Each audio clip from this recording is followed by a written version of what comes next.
वो देखकर मैं घबरा जाता हूँ। मन में सवाल आने लगते हैं कि ये कब्र पे मेरा नाम क्यों लिखा हुआ है। ये सब क्या हो रहा है मेरे साथ। मैं घबरा कर वहाँ से भागना शुरू करता हूँ। मेरे अंदर का खौफ अपनी चरम सीमा पर था। मैं भागता भागता अपनी गाड़ी तक जाता हूँ और देखता हूँ कि मेरी गाड़ी अपने आप आवाज़ कर रही है। मुझे काम के सिलसिले में सफ़र करना पड़ा था। सफ़र लंबा था। एक शहर से दूसरे शहर में जाना था। वैसे मैं कभी रात में सफ़र नहीं करता हूँ, लेकिन घर के कामों में कब शाम हो गई पता ही नहीं चला और मजबूरन मुझे रात के वक्त निकलना पड़ा। सफ़र पर निकलने के लिए मैं हाईवे पकड़ता हूँ। कुछ घंटों के सफ़र के बाद मुझे लगा रास्ते में चाय पी जाए। एक ढाबा मुझे रास्ते में नज़र आता है।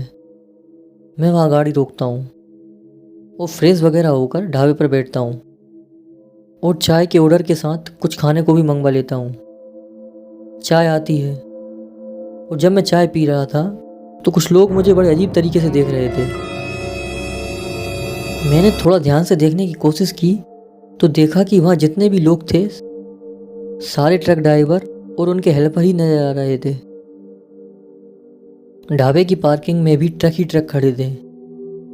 उन लोगों को ऐसे देख मैं थोड़ा अनकंफर्टेबल सा हो जाता हूँ कि ये लोग मुझे ऐसे क्यों देख रहे हैं। काफ़ी देर तक मैं ये चीज़ नोटिस करता हूँ और इतने में एक बंदा मेरे पास आकर बैठता है। वो बात करने की हिम्मत करता है। मैं भी यहाँ से बात करने की हिम्मत करता हूँ। मैं कहता हूँ कि आप कुछ कहना चाह रहे हैं मुझसे। वो कहता है कि आज की रात आप आगे का सफ़र करेंगे। मैं कहता हूँ जी बिल्कुल, मुझे जाना है, आगे का सफ़र मैं करूँगा। पता नहीं उसे देख ऐसा लग रहा था जैसे कुछ कहना है उसे मुझसे। वो नज़रें चुरा रहा था। तो मैंने उससे पूछ लिया, तुम कुछ कहना चाहते हो मुझसे? तब उसने कहा कि एक बात बताऊं, जब हम कभी इस रास्ते से होकर गुजरते हैं तो रात को हम आगे का रूट नहीं लेते और इसके अलावा कोई रास्ता भी नहीं है। मैं उससे पूछता हूं कि ऐसा क्यों। वो मुझसे बोलता है कि ये हाईवे हॉन्टेड है। इस हाईवे पर ट्रक ड्राइवर के साथ कुछ वाक़यात हो चुके हैं जिस वजह से ये रास्ता अवॉइड करते हैं रात के वक्त। हालांकि दिन में इतना खौफ नहीं होता, लेकिन रात के वक्त यहाँ रुककर दिन में निकलते हैं। आप मेरी माने तो आगे का सफ़र कल सुबह कर लें। मैंने उनसे कहा कि मेरा मानना कुछ और है, मैं इन सब बातों को नहीं मानता, तो मैं उनकी बात को अवॉइड करता हूँ। मुझे सफ़र करना है तो रात बिताकर मैं अपना समय बर्बाद नहीं कर सकता।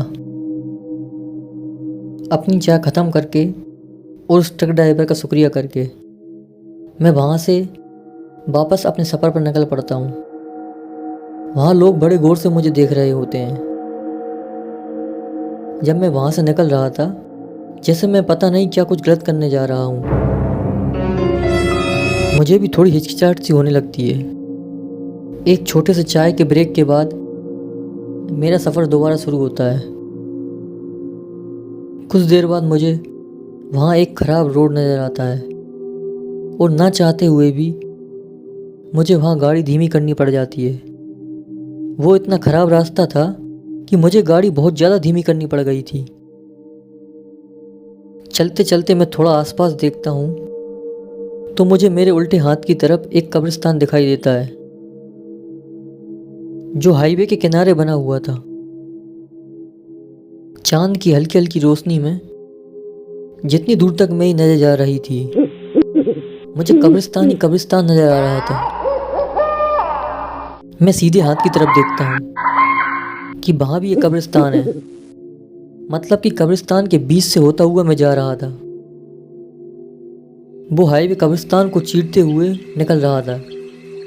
रात के इस वक्त ऐसी जगह जहाँ सिर्फ आपकी गाड़ी है और दूर दूर तक कोई नहीं है।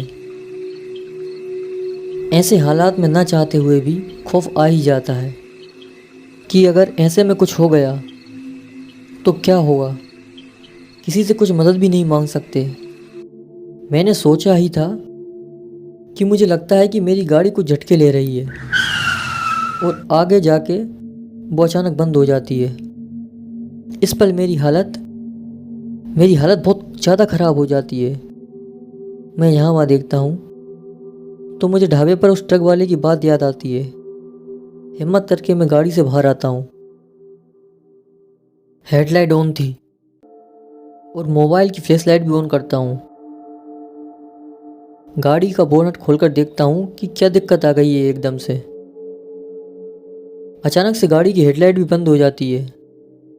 दूर दूर तक कोई लाइट नहीं, अंधेरा ही अंधेरा। चांद की हल्की हल्की रोशनी जरूर थी, पर खौफ का वो मंजर ऐसा था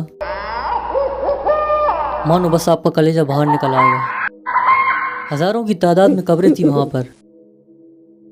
इस कब्रिस्तान के बारे में बाद में कुछ बात पता चली कि ये कब्रिस्तान बड़ा पुराना है और यहाँ की कब्रें भी काफ़ी पुरानी हैं। आसपास जो लोग रहते हैं, जिनके कभी घर थे यहाँ पे, वो भी ये जगह छोड़कर जा चुके हैं। आज के टाइम यहाँ किसी को नहीं दफनाया जाता। जब मैं वहाँ खड़ा गाड़ी को देख रहा था तो मुझे लगता है जैसे कि मेरे पीछे कोई है। मेरे इतने करीब मुझे उसकी हल्की सी हवा महसूस हो रही थी, जैसे कोई देख रहा है मुझे पीछे से। मैं एकदम से पीछे मुड़कर देखता हूँ, मुझे कोई नज़र नहीं आता।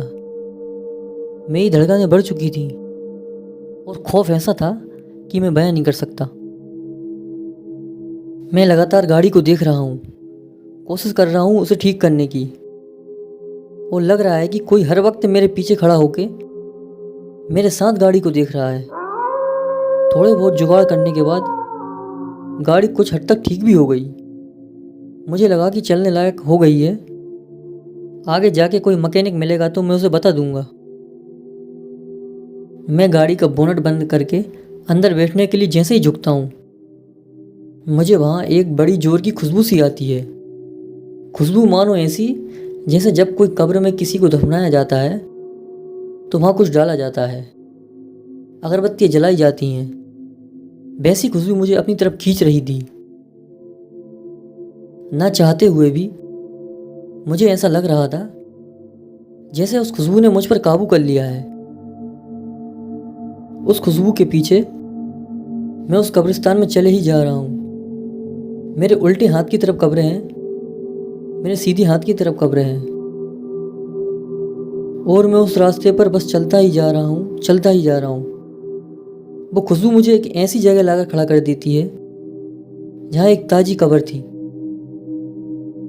उस कब्र पर एक प्लेट लगी थी, और जब मैंने उसे देखा तो मेरी हालत और ज़्यादा ख़राब हो जाती है। उस प्लेट पर जो कब्र के साथ लगी थी, उस पर मेरे नाम के साथ साथ मेरी डेट ऑफ बर्थ भी लिखी थी। वो देख के मैं घबरा जाता हूँ। मन में ये सवाल आने लगते हैं कि ये कब्र पर मेरा नाम क्यों लिखा हुआ है, ये सब क्या हो रहा है मेरे साथ। मैं घबराते हुए वहाँ से भागना शुरू करता हूँ। मेरे अंदर का खौफ अपनी चरम सीमा पर था। मैं भागता भागता अपनी गाड़ी तक जाता हूँ और देखता हूँ कि मेरी गाड़ी अपने आप आवाज़ कर रही है। ऐसा लग रहा था जैसे उसे कोई हिला रहा है, बहुत ज़ोर ज़ोर से हिला रहा है। वो खुद ब खुद आगे पीछे होने लगती है।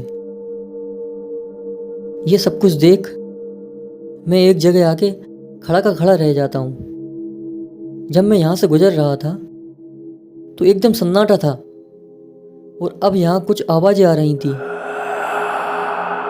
ये सब क्या हो रहा था पता नहीं। वहाँ से जानवरों की आवाज़ भी आने लगी।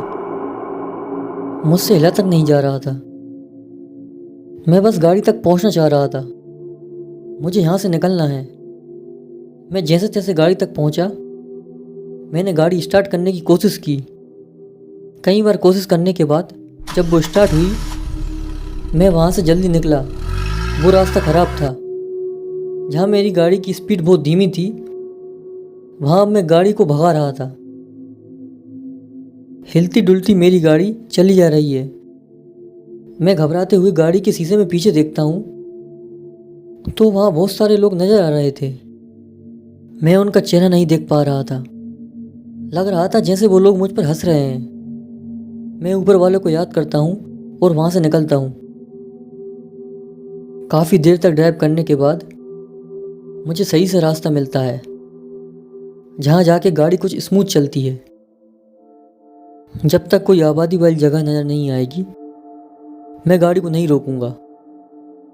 आगे जाके एक गांव नज़र आता है जहाँ कुछ लाइटें जली हुई हैं। मैं उनके करीब जाता हूँ, कोई सेफ जगह देखता हूँ और गाड़ी को रोकता हूँ। इतने में वहीं का कोई बंदा मेरे पास आता है। बड़ी हैरानगी से मुझसे पूछता है कि आप कहाँ से आ रहे हैं। मैं उसको बताता हूँ कि मैं कहाँ से आ रहा हूँ और कहाँ जा रहा हूँ। उसने कहा कि आपको शायद किसी ने बताया नहीं कि लोग इस रास्ते को रात में इस्तेमाल नहीं करते। लोग यहाँ पे रात में ड्राइव नहीं करते। मैं उनकी बात समझ रहा था, पर मेरे पास कुछ कहने को नहीं था। सोच रहा था कि अभी मैं जो देख कर आ रहा हूँ उस हाईवे पर, मुझे वहाँ की सिचुएशन अच्छे से पता है। थोड़ा रुकने के बाद वापस निकलता हूँ और वो ट्रक ड्राइवर जो मुझे ढाबे पर मिले थे, मुझे उनकी बात याद आती है। सही कह रहे थे वो, मुझे उस रास्ते पर नहीं जाना चाहिए था। वो लोग मेरी भलाई के लिए मुझसे कह रहे थे, लेकिन मैं उनकी बात को नज़रअंदाज कर आगे बढ़ चला। आज भी मुझे मेरी मौत की खबरें याद है और शायद हमेशा रहेगी।